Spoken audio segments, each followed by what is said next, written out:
In a land where cacti outnumber cell towers and the horizon stretches further than a fiber optic cable, it's time for Valley's Bits, Bytes and Banter, the podcast that looks a bit behind the scenes of a broadband provider, takes a big bite out of the tech world, and serves up a healthy dose of banter with people in our community. And now, without further ado, here's your host, Bob Dahlstrom. Hey everybody, like Lee Patterson said, I am your co-host, Bob Dahlstrom, and along with my partner in crime and co-host, Ralph Score. Yep. Thank you for tuning in to Valley's Bits, Bytes, and Banter, our podcast we do together here, courtesy of Valley TeleCom Group. And we appreciate you guys turning in and tuning in and turning in and logging in. And if you're listening to us live, or not live, but I guess if you're listening to us for the first time. If you're listening to us live, you're sitting in here in the studio with us. You know? And how are you? And that's dangerous. That's really dangerous if you're live with us. That is very dangerous. Guys, thanks for tuning in. Hopefully you've saved us, downloaded, subscribed, shared all of our podcast episodes, not just this one, but all the ones we've had before this one. And they can get us at a lot of places. Oh, man, they can. We're hosting them on Podbean, so you can either download the free Podbean app. You can go to podbean.com, search Valley's Bits. There we are. Also on Apple Podcasts, iHeart, Spotify, YouTube, our blog page, vtc.net/blog, which not only are our podcast episodes there, lots of interesting articles there, some written by employees of Valley, which great information there. And also at Gila Valley Central, if you go there and go to their podcast page, they feature us on their local podcast. We appreciate that very much. Yeah. So we are in a lot of places, and we're excited. And Ralph, this is part two of the special episodes we're doing together, where we're looking back on the episodes we've done so far. We've been at this a little over a year now, and man, how time flies. It's amazing. It's incredible. We've had some fantastic guests on. For those that don't know, the normal format of our show is our goal is to feature interesting people in our communities. And in this episode, even though we're calling it a special episode, because we've gone through and picked out some of our favorite bites, bits and banter from previous podcast episodes. We might call it the best of. Some of those people might call it the worst of. And why are you playing that again? Yes. Like, really? Seriously. We're very excited about that. We've got some other things we're working on, too, for upcoming episodes. Yeah. So make sure you continue to stay tuned. Yep. And I'll mention real quick, too, guys, if you ever have any questions, suggestions, ideas, guests you think would be fantastic to have on, you can always email us at podcast@teamvtg.net. Even if you think you're the best one that would be a guest for us. And tell us why you think you'd be a fantastic guest. Yeah. Or why you think you don't want to be on our show. Oh, maybe that's something we could do some other time. You know, we have not had any one person that's been on the show that's walked away and said, gosh, I hope that doesn't air. No, that's the great thing we didn't know. You never know when you're starting a podcast what you're going to get. Yeah. And what I mean by that is it going to resonate with people? Is it going to be interesting?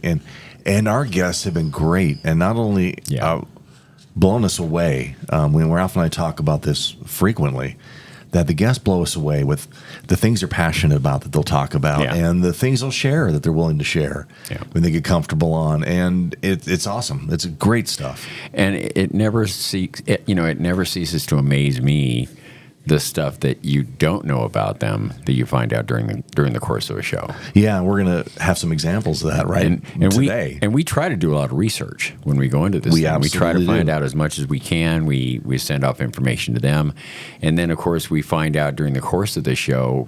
Sometimes it takes its own voice and goes its own path. And maybe that's something also to share, since we're a year into that. Our process is, like Ralph said, we have a questionnaire that we do for every episode we do, and one page of it is information we found or things we think would be interesting to talk about with our guest. The second page is for them, and we send it to the guest and say, what do you think? What are some things you would like to talk about? And they come up with things we've never thought of, and then we bring those to the table, and we sit down, and we do this all in one take. We don't edit it. We don't, do one part one day, one part another day.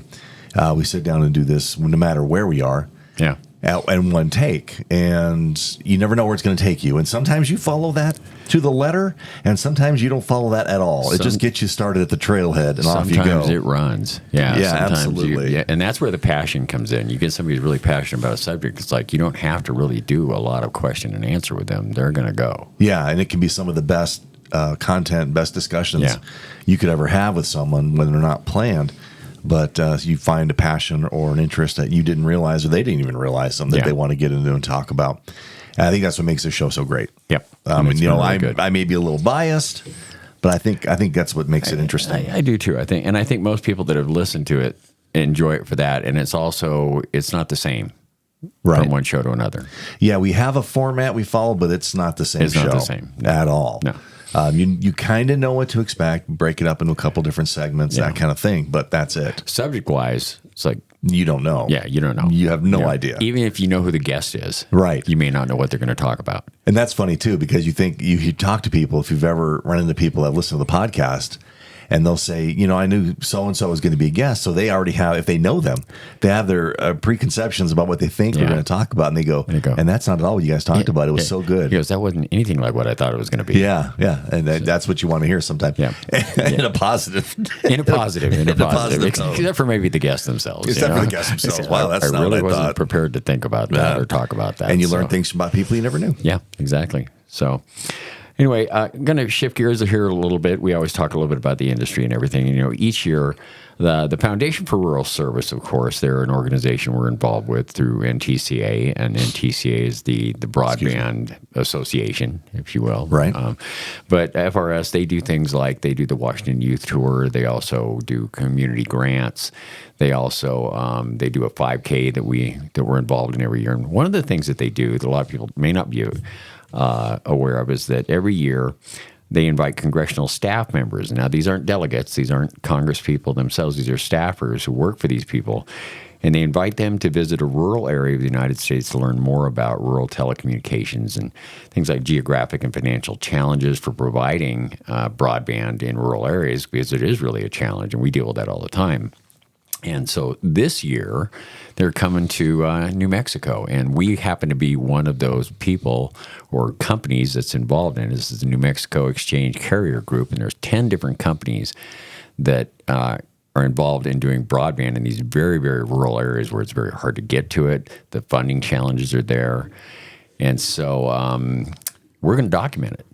Yeah, that's what an honor to be asked to do that. Yeah, to be the one to do it. And Ralph, you yourself are going to be going with them to film and document this amazing trip they're going to take into rural areas many of them have never been to. Yeah, and you'll get to see the challenges that not only internet service providers, but people face living in a rural community. And it's different in each one. There's different challenges on the Native American lands as opposed to some of the small communities. We're going to be going to Rio Doso, which in this last year was faced with horrendous fires and floods, and they're still impacted by that. And they put in a big fiber operation about the time this all happened. So it's going to be interesting to see. Probably going to shoot about 50 hours of stuff, and going to end up with about 15 different videos by the time we're done with this all together. So yeah, you guys are basically getting on a bus. Yeah, together. You're flying in. Everybody's flying into New Mexico. Except me. You're driving to meet them, right? But you will have unfettered access to everything that's going on this trip. You will be documenting it all. Yeah, and there's about 30 presenters that are going to be talking about different things going along the way as far as how they deal with it, the different services they do. And we're going to some pretty cool places too, like Cannon Air Force Base. We're going to the world's largest pistachio sculpt in the world, I guess, something like that. I don't know about that. And that make me hungry. Yeah, just thinking about that. Anyway, but it's going to be fantastic. Yeah. What an awesome experience, Ralph. Really what an honor to get asked to do that. Yeah, it's going to be fun. It's going to be fun. Yeah, and people that know Ralph know that you're not surprised by that. Ralph has many years experience in doing this kind of thing, but this is something new for you to be asked to do something like this. And it's phenomenal. It's going to be a great experience. I think they asked somebody, they said, well, do we know anybody? And Christy Lee said, we have a guy. And Christy, who's our CFO of our company. CSO now. Oh, sorry, Chief Strategist. That's right. She's the Chief Strategist. That's right. Sorry. And CSO, Christy. She's actually going to be one of the presenters that's going to be going there. That's fantastic. And the first person they thought of was Ralph, and she thought of it. I know. We have an employee that can do this. That's such a thing. And here's Ralph. Anyway, now great job, Ralph. Shifting gears, because we are talking podcasts today, right? I kind of pulled a little bit of research on best of. I thought, well, is there a best of list? No, there is no such thing as a best of list. Right? Give me your best of. So, but these are some of the top podcasts that are out there right now. One is called Serial. It's a trailblazer in true crime genre, telling one story across multiple episodes with investigative depth. Bob. So you're going to have somebody in there doing a Keith Morrison like, David thought he was going to make it home from the library tonight, but did he? And then another one is Dirty John. Dirty John hooks you on a chilling true story of deception, love, and survival. WTF with Mark Moran. It stands out in the podcast world for deep, candid interviews. Stuff You Should Know, which is curiosity driven. It's a podcast that explores various topics from science and steep to historical events. Call Her Daddy. Okay. Offers a bold, unfiltered take on modern relationships. And Pardon My Take is a sports comedy podcast that blends humor with sports commentary. And here's one that almost everybody knows about, the Joe Rogan Experience. It is considered the biggest podcast in the world and most listened to podcast ever. And then right after that, Valley's Bytes and Banter. Right, you can't beat it. That's right. So, that's right. Anyway. That's an incredible list. Ralph, I have a couple of quick trivia things for you. And I don't think I've asked these before. But, the International Space Station. Let's talk space technology, what have you. When is it going to crash to the Earth? That's what I want to know. Well, I have it on my calendar. Okay. No, I don't know. I really don't know. But or did he? Space debris. Goes space crime. Oh, there's a new genre, space crime. The International Space Station, for them to communicate back and forth with everybody, they use internet. From there. Do you know what the average download speed of the International Space Station is? That's a really long point-to-point connection there. Very long. And because of the extreme distance bouncing along a chain of ground, satellites, and stations. That's got to be huge as far as the bandwidth. You would be surprised. Well, it's half a meg? Yeah, very close. 600 kilobits per second is the average download speed right now of the International Space Station, which I'm sure they're looking at upgrading that and changing that. But that's what it is right now, the average download speed. They need fiber. They can't even stream up there, Ralph. That's right. If they're up there, how do do they do video then? Because they send video shots back all the time. Is that just like the old? I guess that's radio shot. I'm thinking it's radio shot, probably SD still quality to this point. But with the satellites and the technology available, they're going to change that soon. Yeah. And also, speaking of how long it takes to get that, did you know how we always sell me back into Jiffy? Do you know that's an actual measurement in time? Yeah. Do you know what the actual measurement of time is of a Jiffy? I have no idea. It is 10 milliseconds. It is the time it takes light to travel 1 centimeter, or the length of one cycle of a computer's system clock. That's why they call it a GIF instead of a Jiffy. That's it. Because that's too long of a word. Right. That's right. You say Jiffy, you've missed about 8 Jiffies right there. There's been a whole bunch of them right there. Yeah, there's been a whole bunch of them. Yeah.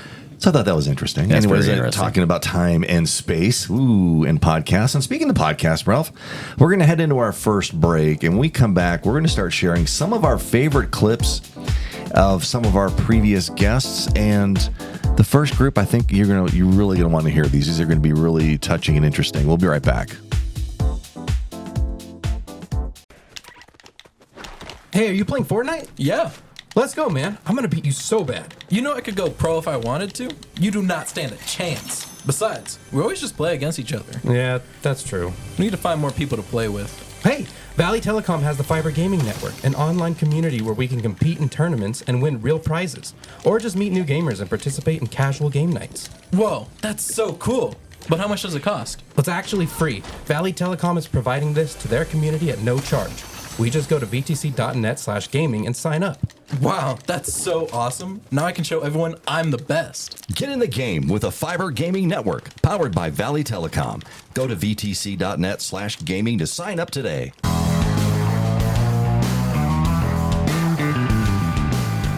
And we are back, ladies and gentlemen, to Valley's Bits, Bytes, and Banter. I'm your co-host, Bob Dahlstrom, along with my co-host and partner in crime, Ralph Score. And today, Ralph, we're doing part 2 of, I don't know if I want to call it a best of anniversary show. It's a special episode. Favorites, yeah. Of some of our favorite episodes and favorite sound bites that we've gotten from different guests. And one of the things that all our guests have in common is they all have passions, they all have interests. Yeah. Sometimes it's what they do. Right. Sometimes it's something else. But there are certain jobs we know that it's a calling to do it. And education, I think, is one of those. And we've talked about that. We've had several educators on our show. And all of them, you can just feel it when you talk to them. It comes through, I think, in the episode of how much they care about what they do. But every now and then you come across someone that really seems to take it to another level. And we're talking about Animas School Superintendent Jeff Gephardt. He was one of our very first, he was our second episode, the very first time he went on location. Talking with someone. Do you know how many episodes we've actually done on location so far? No, I have no idea. We have 13 of our 31, almost half of them. We've gone on location to record it. And Jeff had the great idea, Mr. Gephardt, whatever you want to call him. I'll call him Jeff. Jeff had a great idea of, let's do the episode during lunch. In the cafeteria. With the students, because he did want to have some students on as well. And he did. We had some students on. But one of the things that we really drew us to Jeff is he's got some great ideas on how to improve, change. I don't know what's the word I'm looking for. I think it's revolutionary in what he's doing. In public education. Especially in a rural sector. In preparing students for their futures. And especially in the rural areas, right? Exactly. So here's a little bit of a soundbite of him talking about starting with middle schoolers is where it has to start. And what we do at the middle school level here in Animas is doing everything we can to help students explore interest, discover who they are, what they want to be. A middle school boy basically wakes up in a new world every class period, right? I don't know if you remember being a middle school boy, right? Vaguely. Your brain, it's been a long time. Your brain shrinks, your mouth gets twice as big, right? And I'm joking, right. CJ, RJ, I'm joking. I love you guys. And so so what we do at the middle school level is a lot of exploratory type things. The students get the opportunity to take 10 different electives during the year, everything from culinary arts to 3D printing. We're bringing in drones next year. We've done, we have a middle school news program, video news program that the kids are doing. They get an opportunity to participate in esports as an elective. Also, they can explore interest and then try to figure out who they are and what they want to be. And what's cool about that is I oftentimes have parents come to me and say, my kid comes, he's talking about this class, and I never thought my kid would be interested in this. And so it really helps them see, who they are and what they want to be. If we, as a community, if we put the public back in public education, I'm sounding like a politician, I'm running for office. Let's go. And so, Gephardt 2024. But if you get the public back in public education and you build it together for the community, with the community, ultimately you're going to have kids who are not just earning a high school diploma. They're going to have the skills to be successful in anything they do. They're going to walk out of here with industry-recognized certification, vet assistant, pharmacy tech, the welding certification. We're going to have students walking out of here with associate's degrees, 60 credit hours while they're in high school. A lot of our kids who are in the advanced eighth grade program will be walking out of here in 4 years with an associate's degree. And then after they go and get their associate's degree, they're going to come back here and get their high school degree and walk off our stage here, the last weekend of the school year. But it takes support of everybody. It's not just staff, it's not just parents, it's not just community. Everybody aligning efforts, the collective impact of that could, that's ultimately where you're going to find your success. Yeah, and I believe that clip tells a lot about what he's doing and what his plans were. He was setting into motion last year. Yeah. And he knew it started with the middle schoolers. And as they move into high school, they would already be familiar with that program. And as they work towards graduation, and being prepared for life after high school. And we're going to be going out there again in the not too distant future to interview him one more time or have him on the show to talk about where they're at with that program. And also, he hadn't launched the high school program yet at that point in time. Right. So, but I know that I just did the open house out there, and he's off on one of the wilderness adventures with them right now. Which is what he was talking about during that episode as well. He takes them out prior to the school year and literally wilderness training. He takes them out in team building exercises where they're doing rappelling and river rafting and all kinds of stuff, you know, that pulls them together as teams and makes them stronger individuals coming back into school. And I think it enthuses them too as far as the school system. Yeah, when you live in a rural community, team building, as you know, your classes can be pretty small, and team building is a great idea. Yeah. To keep those guys tight and unified, and students to work together and all work towards their common goals of graduation eventually. Yeah. And we're excited about talking with Jeff. How is it going? And he's one of those Coming ones up. you don't have to ask him much. No, we had very little to say in that You say, episode. so Jeff, tell us what's going on. You know, sometimes how you wind something up and you let it go, you just find the right topic. Yeah. And that was the topic for Mr. Gephardt. We talked with Jeff, and he was so passionate about it. Yeah. That was great. Love that clip. And that, like I said, that you just listen to that whole episode. That was our second episode we did ever. And one of the other ones we did, the farthest reaches probably so far we've done in episodes, is we went to Columbus, New Mexico. Maria Constantine. Yeah, she's the director of the Columbus Village Library. Yeah. And it's one of our biggest, actually probably our biggest exchange. Biggest exchange in our cooperative areas, and in New Mexico especially. Yeah, and we're right in the middle of getting ready to flip the switch out there. Yeah, we've had some people installed already out there. They're getting fiber finally out to that area, and we're excited. It's exciting. So a lot of people know in those smaller communities, the library is the hub of the community. They're very active. And it really is there. Absolutely. That's where everybody goes for everything in the community there. If you live in Columbus, or even if you don't, if you happen to be passing through, stop in the library. It's a phenomenal facility. It is. You would not expect that level of a facility to be in a small town like if I remember Columbus. correctly, we both got our library cards there. well, Maria doing what she does best. She's like, you guys know you need your library cards, and you don't have to live here. I still carry it. I still carry it because she turned us on to the whole Canopy, to the whole the film thing that you can get through the library. Yeah, and you can access it online. Yeah, again, and using technology now. LibriVox is another one of those programs. So renting books, movies, things like that online. It's fantastic. And that's a really quirky community in ways, you know, and she had an interesting take on the library itself, which was a little quirky. Yeah, she absolutely did, and told us and taught us a little bit of history about that here. So, you're going to hear this clip from Maria right here. It's a beautiful building. It's a wonderful building. Well, it's got a colorful history, too, because the first two rooms used to be a bar and restaurant. Oh, really?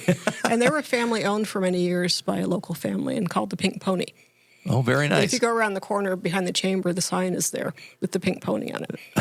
Oh, they'll check that out. But then they were bought by a group of retired Air Force flyers who not only ran the bar, they were smuggling marijuana in bundles across the border in their airplanes.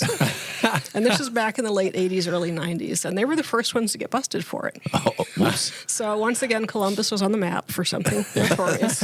Yeah, in the news. There's an article in High Times you can look up, you know, that talks about this whole operation. So all their property got confiscated, and the village bought the building for $1. Wow, nice. And turned it into a library. That's a smoking deal. Yeah. Yeah, and that was the idea. Let's get a library for $1. Talk about there turning around the one, image. Yeah, they needed room to expand. Yeah, right. Oh, that's great. That's great. Man, it's such like I said, it's a really cool building. It is a cool building, and to get it for $1. Yeah. And it's not the city of Columbus officially; it's the village of Columbus. Yeah. They're I think they call them colonias or something like that. I can never quite get it right, but interesting story, fascinating story about how they got the library. And a lot of people may not realize that Columbus was a place where they celebrate every year. They have everything called raid days, which I don't know why you would celebrate raid days. It was a raid by Pancho Villa. He came across actually, the border. and he wasn't actually the one that came across. It was some of his lieutenants came across. Correct. He killed a few people. His men. Yeah, and now part of that is they have a thing called the cabalgata, which is the ride of peace, where they a bunch of horseback riders ride from Paloma, which is their sister city, 9 miles away on the border, and they ride into Columbus. But I think they've been having some issues there as far as getting them past USDA, as far as getting animals into the country now and that kind of stuff, as far as getting them in for the ride. And looking at the map, if you look at, you talked about that being 9 miles south. Columbus is maybe a mile north of the border. Yeah.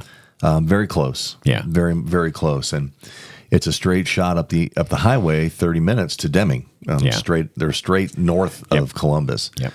But fascinating story. Maria, great interview.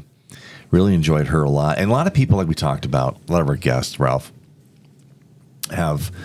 get passionate about what they talk about. And they sometimes share things you may not think about. You may not know about and how it affects people in the jobs that they do. If you've never been in their shoes, you would know. And so one of the other guests we had on was the Director of Public Safety, the Police Chief and Fire Chief, Dale Hatfield, here in the Wilcox Department of Public Safety. And very passionate about what he does. Community policing, he's a big advocate for that. But he's also sharing some stories on the emotional toll officers feel sometimes, and because people, officers are held to higher standards as they should be. But it's that forgotten element. But it is the forgotten element that they are still people, and there are things they deal with that normal people do not have to. Right. And he shared that a little bit and told us a little bit of a story about that, and we wanted to share that with you again. Some of the things that are forgotten is the grievance for victims of crimes. And I don't want to take anything away from them, but the officers are forgotten about. I won't say his name because he might be mad at me and he'll kill me. But I watched a 50-something-year-old patrol officer in the median of I-10 doing CPR on a toddler for about 30 minutes because he didn't want to give up. He had grandchildren at the time. He didn't want to see anything happen to the little kid, but unfortunately, the time for that one had passed. He was restrained in a car when it rolled. Several people had been ejected. There was multiple fatalities. But he really tried to do everything that he could, and nobody sat back and at the time it was, I'll be all right, dust myself off, keep going. Right. Nobody asked, are you okay? And I think nowadays, if he and I sat down and talked about that, I think he probably wouldn't be okay with it. And that's one of the things that we're really starting to push is the mental health on the officers as well. Because, most people, I think the statistic is they'll see one traumatic event over a 20-year period. Right. Officers are seeing 20 events in a year. Yeah. So that's one of the big things is the mental health. And it also boils down to the community policing. I want the officers to be in the community because I want the community to know that the officers are people too. Right. Yeah, it's a great story. And some people think, well, they deal with that. They should. Officers are trained to act on instinct and training when something like that happens, a traumatic experience. They will step in, they will do what needs to be done. Yeah. But after it's done, when everything settles down, what happens after that? And sometimes they just move on to the next call. It could be right after that. It could be after their shift. It could be the next day. Yeah. It could be a week later. It could be much later where it'll finally hit them. Well, and it does take an emotional toll. And how do they partition that off? That's a real issue. I think that's a real issue with law enforcement and responders in general in this country, that they face so much of that on a regular basis, and they have to kind of just push it away and push it aside somewhere. And sometimes that stays really deep, but when it does bubble up, it creates a lot of problems in their lives. Yeah, you compartmentalize as best as you can, and you try to leave the job at home. But, there's only so much of that you can do. And it's hard to do. If people out there think about even the job you do now, how much of that do you bring home with you? Right. Well, when we talk about, PTSD with soldiers and that, right. It happens in first responders all the time. Absolutely. It does. And I have a healthy respect for first responders. Well, you've been one. Yeah, I've been one. I was a police officer for over 9 years. And so I really understand. And it's, walking in the shoes gives you a completely different perspective. Yeah. Let's just put it that way. It does. But the point of that whole story being was that that's something a lot of people don't think about. And those are the things that our episodes have brought out. And that is why it was one of our favorite clips that we wanted to share. Absolutely. And when we come back from this break, our second and last break, we've got some more clips we're going to share. We're going to have some fun. And as you know, we have a certain segment we do at the end, towards the end of every episode. And we're going to hit some of our favorites of that as well. And Ralph and I are going to get into it when we get back.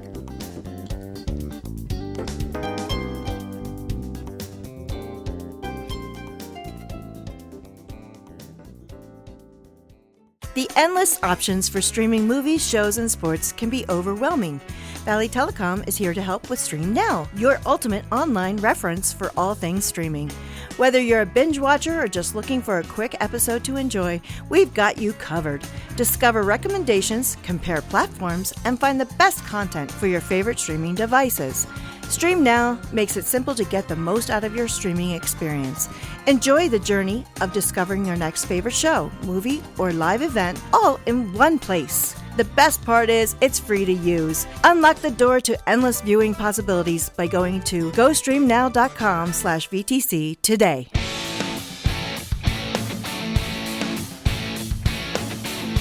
Welcome back, ladies and gentlemen, to Valley's Bits, Bytes, and Banter, the podcast I do with my co-host, Ralph Score. I'm Bob Dahlstrom. And thank you, Cammie, for recording that spot for us about gostreamnow.com/VTC, where you can learn about all things streaming. And I don't care if you're a novice to streaming, if you're an expert, you don't know what is all the new streaming releases on every format and all that. Not only that, but where do you find all this information? Yeah, it's in one place. I mean, there aren't many places online that are in one spot. You can go find it, and that is one right there, and it's available to anybody. Yep. And by the way, we do a monthly e-blast, the Stream Now Insider, where every month we'll send to your inbox all the latest streaming releases coming out that month, any other news.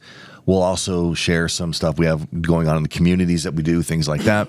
And we send that to everybody. If you're interested in receiving that email, if you don't already get it, because most of our subs get that, most of our subscribers get that, and then some people in the community. Yeah, you can always email us your email address at podcast, at teamvtg.net, and say, hey, please add me to that list, and we'll add you to this the Stream Now Insider email list. Yep. All right, we've been talking in this episode, a very special episode, part 2 of our episode of sharing some of our favorite clips, and now we're going to have some fun. Yeah, we're getting a little lighter here in this episode, in this part of this episode. Now we shared some great stuff and some insight and emotional things. Yeah. And this too, emotional on the other spectrum. Yeah, we're still a lot of passion still. Still a lot of passion. Some goofy passion, but some passion. And some that just make you laugh. Yeah. And one of the episodes we've done lately is there's some guys that work here at our company. The boys, as we call them, Josh and Jacob and Cenas. Awesome internet support that Jacob does. Josh is our managed IT specialist. Yep. For all you businesses out there, he's awesome, and they share a love of gaming and movies. Yeah. And one of the episodes we did was summer blockbusters. Yep. We did a special one on that this past beginning of the summer. Yeah. And we wanted to get into that and talk about blockbusters. And Ralph, what do I need to say any more to set this up? Well, it's interesting because the age differences between us and talking about our experience with blockbusters really kind of tells in this a little bit. I think we get the idea. I'm not going to go into singing my theme song. I'm a little disappointed, but here we go, guys. You can listen to this. This is great. So when I was 6 years old, I got to go actually see Star Wars Episode 3 in the theaters the first time. So for me, it was actually kind of cool. I was 6 years old when I saw it the first time, and now just last weekend I got to go watch it. 60 years old. Does that make you old? Does that make you feel old? I'm 26 now. Okay. So. Excuse me. So it's Episode 3, but it was actually the 6th one released. 6th movie ever. Yeah. So at this point, there's a lot of Star Wars fans out there. Oh, yeah. But it still was a big movie. I remember that theater was packed. And it was the only Star Wars. That was like the first Star Wars I got to see in theaters until they started making the new ones later.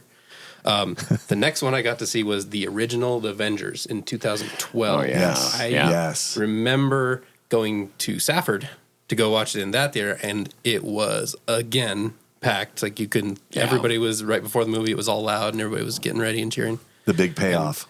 Yeah, that was cool. And then of course it started that whole thing that lasted until 2019. Still kind of going now, just not as big. Listen, kids movies, I feel like make blockbusters easy. Yeah, just because you can bring in the money. Like Lion King. There's a lot of kids movies that we saw that were considered top. Yeah. Summer blockbusters. Well, we'll get to that because there's like a whole thing about Toy Story 3. Such a sad movie, made me cry. I think that was, and everybody thought it was the end, right? It was the end of the series, and then they made the fourth one. They're not going to care about that one. It's going to go on forever. But I do remember going into the theater. I think if I'm correct, I think we went to Tucson, and we just went to go watch a movie. Toy Story was 3 was in theater, so we're like, hey, let's go watch it.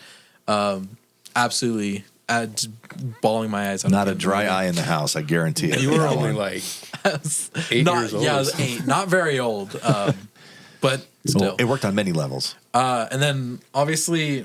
I cried, too. So I'm not the only one. Too. 8 years old, and then... I had tears, too. For different reasons, being a parent. And your kid going off to college, and it was the end of an era. It hit people on many levels. Star Wars, and I stood in line for an hour and a half just to get a ticket at the Cine Capri Theater in Phoenix to go see that movie. And I had a girlfriend that said, you have to see this movie. It's called Star Wars. And I'm going like that. And all of a sudden, when that big first battle cruiser comes on the screen, I was just like, oh my gosh. This is different. This is like, this is original and different. I've never seen anything like this. It blew my mind. So that was it. Could you tell that what phenomenon Star Wars was going to be? I just knew no, because I didn't know anything about the movie other than what she said. You got to see this thing called Star Wars. I had no idea, hadn't seen any trailers or anything for it, but I saw the poster, and I went, oh, this looks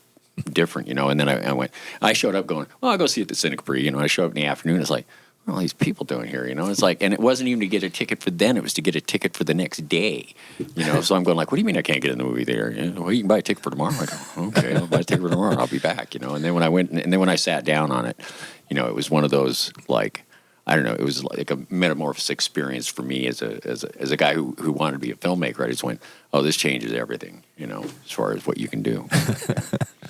And so the first movie I made was Planet of the Killer Robots, which was an action adventure, spaceships, ray guns, and robots. I would probably have to go with The Dark Knight. And the movie leading up to it, the viral marketing campaign they did for that was brilliant. Yes. And they led up to that. The Joker. They did... Why So Serious? What I think they're called an ARG. ARG, yes. Yeah, like a game that people participate in real life. And I was deep in that, in the ARG. I still have all that stuff you could win and things you could get. I have all that stuff at home. And the payoff at the end was tickets to go see it at a secret location where no one else could go see it, just that group of people. And I got them for us and our family to go. And we went and saw it. And part of it is shot in IMAX. So the theater we saw it in was an IMAX. And we went and sat in that thing. And it was not only just all fans there, right? And getting to see that, people cheering, people going nuts. It was really a great experience. You had to double check your ticket and your ID and stuff. And they'd stamp your hand, and it was all the ha ha ha from the Joker, And I mean, they leaned into that big time, and the movie turned out was excellent. And the immersiveness of the IMAX, of course, and the immersiveness. Some of those scenes were just sucked you right in because of the IMAX. That was only a taste of the discussion we had. You can hear the passion in all of our voices about the movies and the experience we had. We're all movie lovers. We are. We are all movie buffs. Yeah. Which made that episode even better. Yeah, and we won't even get into the Christmas movies. Yeah, we did do one on Christmas movies, and that one is a whole nother level. That's a whole other level, yeah. I will share this, though. Die Hard is a Christmas movie. Hashtag Die Hard is not a Christmas movie. That was always my argument. Spoiler alert. No, I was going to say, Jacob was talking about Toy Story 3. Yeah. And I saw an interview this past week with Quentin Tarantino. Oh. And somebody asked him what was his favorite trilogy. And it was Toy Story? And the first one he said was the 3 movies, and I can't remember the names of them. I'm sorry. The Good, the Bad, and the Ugly. Oh, yeah. With Clint Eastwood. He goes that one. He goes, the other one is Toy Story. And to me, a trilogy is one where he said where the second one blows up the first one. Yeah. And the third one blows up the other ones. Exactly. And ends it. Yeah. And this is his words. He goes, Toy Story 3 was a perfect movie. Yeah. Perfect. They ended it perfectly. And they asked him, what do you think about Toy Story 4? He goes, I haven't seen them. I haven't seen any of them. He goes, I can't. Yeah. He goes, it ended for me there. Yeah. It was so good and so perfect. Yeah. I cannot see the other ones because it ended for me right there. And, I think that plays out even in like Star Wars for me, seeing that, 4, 5, and 6 were really, for me, was a trilogy that kind of ended it all. Yeah. So just interesting. See, we're going to get into it right now again. Jaws is another story altogether. Was that the story? Like, I tell the story? Yeah, tell the story. Right, I told it in our episode too. My first movie I ever saw in the theater was Jaws. First one I saw with my sister that really resonated with me was Star Wars. But my dad went to the movies. My mom and my dad and we were there. And it's, of course, that no one's ever seen anything like that, right? So a movie comes out. Think about that. Very tense. It's the very first summer blockbuster ever. That's what defined it. Very quiet in the theater. At one time, very quiet. And my dad has a big booming voice. And all of a sudden you hear him yell. And it's in the theater. And I say yell, but he talks loud. How in the world is a shark that big get into 3 feet of water?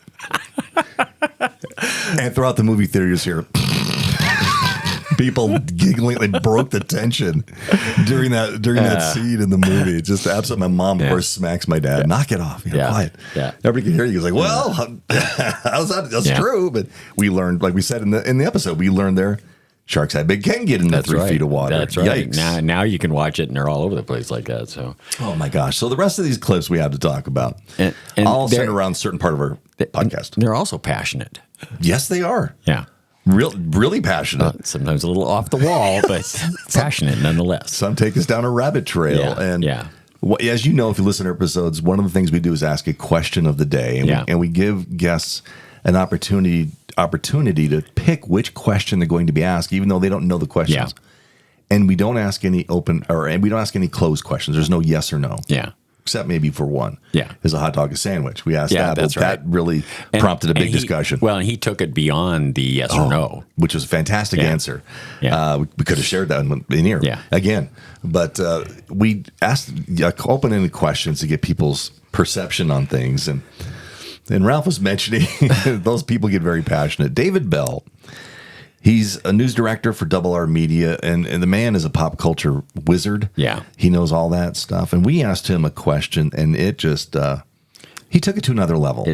It took off. Yes, it did. Way. So, see what you guys think about this and if you agree. The zombie apocalypse is here. You can choose one item for your bathroom as a weapon. What do you choose? From my bathroom or for my bathroom? From your bathroom. From my bathroom. One item that currently sits in your bathroom. There you go. How's that for a question?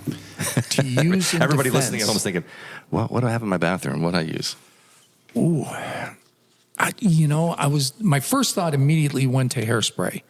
I like that. Hairspray with a lighter, hopefully keep them at bay. Instant torch. Yeah. Which only lasts as long as I've got. But my wife doesn't use hairspray. Oh, so you don't have that option. So I don't. And then plus, everybody knows zombies. You got to shoot them in the head, right? You got to do something with the. I'm just hoping for distance. Yes, just that keep would do them at bay. That would do it for a short time, but not necessarily. So I'm not sure. That's one of those questions. Like, there's no wrong answer, David. There are. There are lots of wrong answers. Dave's going to be the entree tonight if I don't get this right. I don't have an answer down. I just ask it. My next thought is the mirror, because you could break it up and you've got something. All right, I'm going to go. Clever. All right, I'm going to go the mirror. This is going to be evil now. I'm going full evil. All right, I can appreciate this. This is pretty clever sounding so far. All right, the mirror. I like that. I'm going to go the mirror, because I can break it up into sharp shards. Oh, that's good. And then I'm going to find somebody with a long-range rifle. Okay. I'm going to have to take them out. And you're gonna find this guy with a long range rifle in your bathroom. I'm just gonna have to. Mirror, because I've got to get distance. I thought the mirror thing was all about vampires. Yeah, no. That's why I said it's evil. It's evil. Okay. It's survival of the fittest. But you're thinking through that. I mean, I like that. You're setting up a whole plan. All the rest of my bathroom is like towels and I don't know what I'm going to do with bathroom tissue. If Dave, I may. we're going to come get you when the zombie apocalypse Yeah, hits. David's in the bunker with us. That's right. The towel, you can just wrap it up into what they call rat tail, and you can snap them all really if you want. That's But that's not going to do a whole lot of good. I don't think so. No, that one. Unless you get the zombies from what was it?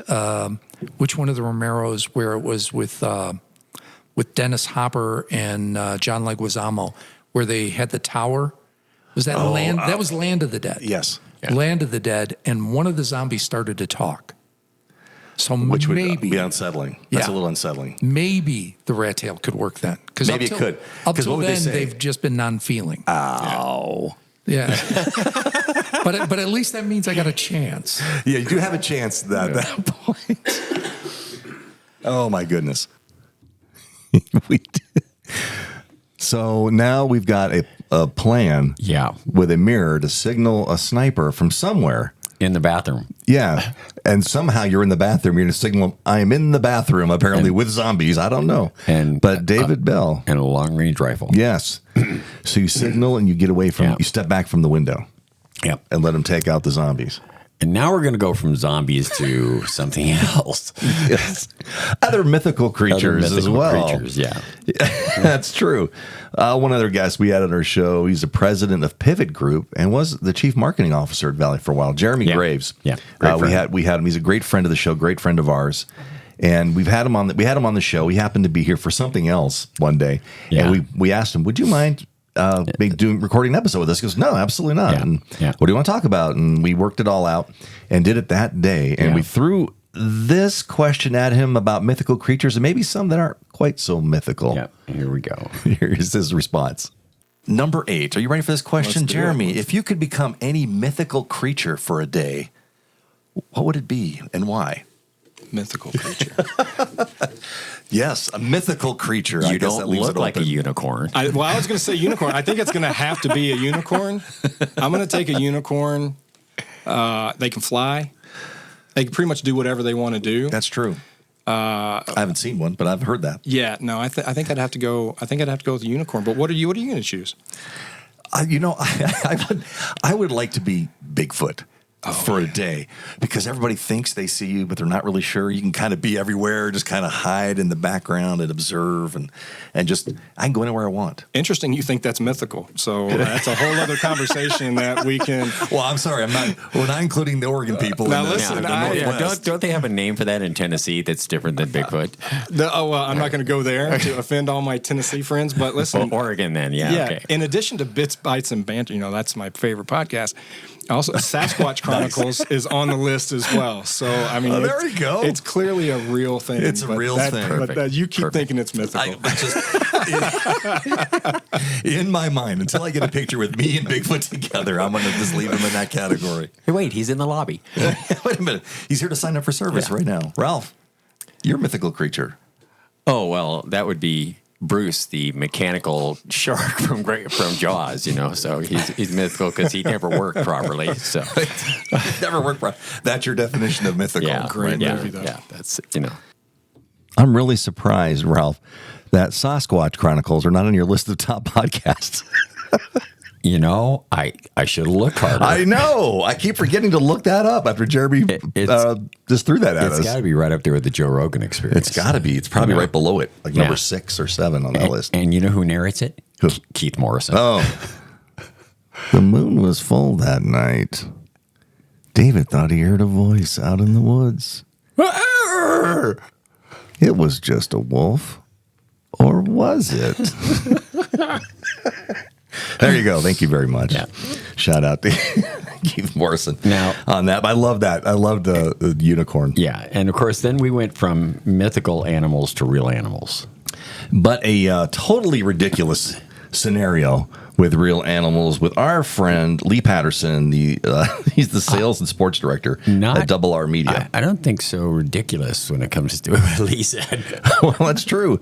He's acts like he's speaking from experience. Yeah. So here's his question we asked him and the great response. You're laughing already. I don't know that I'm prepared for this. I don't know if I'm prepared for this. What strategy would you use to fight against 15 angry sheep in a field? I'm from Elfrida. You act like we haven't done this before. Well, you're the perfect man to ask this question to. That's just kind of fate how it worked out. So there's the question for you. You work harder, not smarter. I mean, smarter, not harder. You just go open the gate to the food, and they just run around. But that's a perfect answer. I mean, the thing is, you can just grab them and throw them. So, I mean, 15 angry sheep. Did you guys play like Mad Libs to come up with that question? No, I had some time. One night, I had some time, and then to give them some questions. But that's excellent strategy. I like that. I mean, distract them with the food or throw them in there. It works. It works for me. So, okay. Excellent. Good job answering that. All right. Open the gate. Why didn't I think of that, Ralph? And throw them. And throw them. Do you throw them through the gate? Yes. Where the gate once was closed. Yes. Now you throw them through there. You just got to make sure there's food out there. Yeah. Yeah. So people in Elfrida. Yeah. That's how you get it done.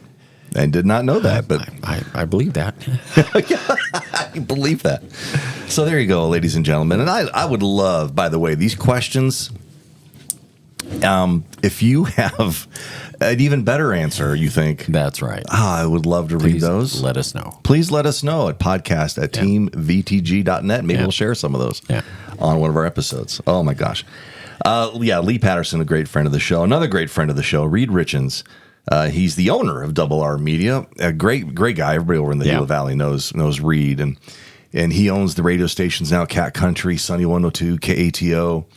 He has his own AV group that he does all the big audio and lighting, all the big events in town. Heel Idol, all that. He's involved with so many things. And Reed is a great advocate for rural areas in the community and does so much in those rural areas. Yes. But we had Reed as a guest on the show, and we went to the studio that's when we got Lee on the podcast too. Yeah. And we cornered Reed to get him on there, and he said, "Okay, I'll do it." And we asked him a question, also animal related. And boy, did he regret it. Yeah. Here's his quick response. You're going to love this. How many rabbits would it take to kill a rhino? In my opinion, that is your question of the day, Reed. All of them. Yes. All of them. Yes, it would. Just gather them from wherever. Just get all the rabbits. Sheer volume is going to get the job done. I still don't know if that would do it. Yeah. I don't know either, but I like that answer. What's it going to take? All of them. That's all you can do on that one. That's perfect. I like that answer. Well, that's a good answer, man. There you go. All of them. That's the answer that Reed had for us on how to kill a rhino. All the rabbits could do that. Rub up on them. Maybe they just get a big ball of static electricity. And there's a lot of rabbits out there. There are a ton of rabbits. Yeah. They all get together and kind of rub together like their hair, the fur, and get a ball of static electricity, maybe just shock them. I think there was a story one time about a rabbit hunt with Napoleon that we related one time where they released all these rabbits and they turned and attacked him. Like ran up his pant legs and stuff like that. And he was cuted into a coma. If they could take down Napoleon, they could take down a rhino. Yes. So if they can take down the leader of a country, they can certainly take down a rhino. Yeah. Thank you for that answer, Reed. Appreciated that very much. Excuse me.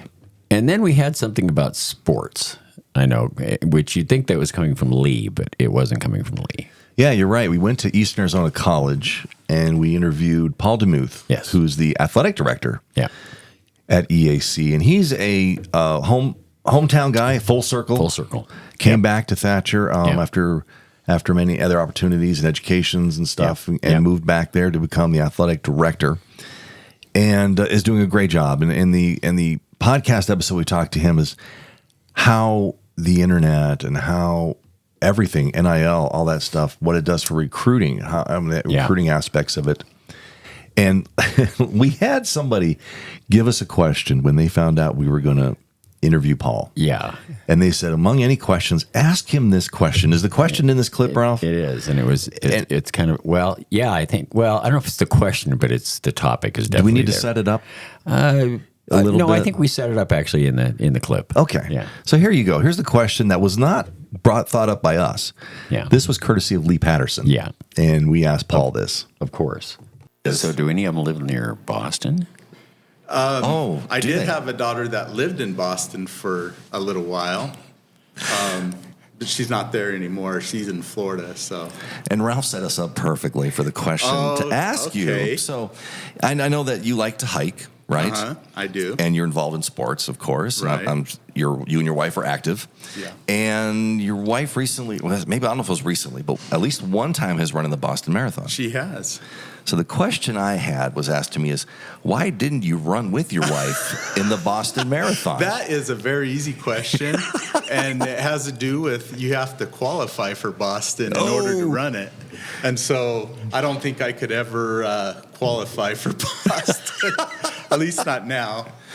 But if I understand right, you saw the Red Sox. Yes, that's right. I think that's a great, great decision. I went and saw the Red Sox while she ran, and I was able to get out to the finish line to almost see her finish. I missed her, but I did see her along the race route. So that's that awesome. was good. Yeah, that's awesome. Thank you, Lee Patterson, for that question. Oh, there you go. Yeah, what I never knew, Ralph, is that when they have a game, the Boston Red Sox have a game on the day of the marathon, and maybe they plan that every year. That where the finish line is for the marathon is very near Fenway Park. Yeah, it is. So people walk out and they try to time it so the game ends. Yeah. And as people come out, they hang around the finish line to cheer the runners on. Yeah. Which is awesome. It's brilliant the way they do that. That is brilliant. I think they call it Patriots Day is what they call it now Patriots Day. So why don't they have the Patriots playing? Well, I guess that's the question of the day.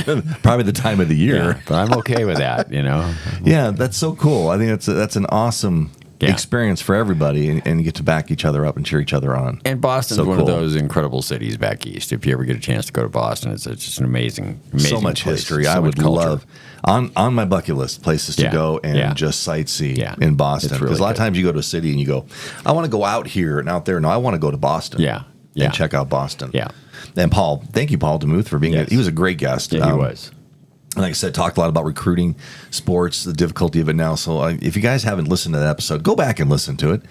And, you can find any of our episodes, as we mentioned before, right here on Podbean or on the free Podbean app, on Apple Podcasts, iHeart, Spotify, vtc.net/blog, and YouTube. Yep. And there's some really great guests and really great topics. And there are. And we have one more clip we're going to share. It's a great way to close this out. It is a great way to close this episode out. We had Gail Berry on one time as a guest. She's the executive director of the Wilcox Theater and Arts and a great advocate for arts and for the community and bringing those things to the community and giving people an avenue to express their artistic abilities. And she's very serious about what she does. Very serious. And they're doing phenomenal work over there. The Heritage Building, the Ranching Heritage Building. That's really coming along. Phenomenal project. And there's so much happening. And check it out if you guys haven't checked it out. But Gail's very passionate about things. Very passionate. Things that she talks about is very passionate. Yep. And she shared a little personal thing with us that we thought would be a good way to end our episode. So here we go. I love opera. Ever since I was a kid, I've loved opera. My dad had old 78 vinyl records opera, and I guess it just got going from there, and still love it. It's in your blood now. Yeah, both in-person recordings, whatever. I can't get enough. Well, Gail, if you wouldn't mind, could you sing some opera? Sing us out here. I didn't say I could do it. You weren't prepared for that. But on that note, guys, I think it's time for us to head out. And on that note, it is time for us to head out. Thanks, everybody, for listening to this episode. Ralph, you had anything to add? No, I think I'm unspeakable right now. Thanks for listening to Valley's Bits, Bytes, and Banter. Take care, everyone.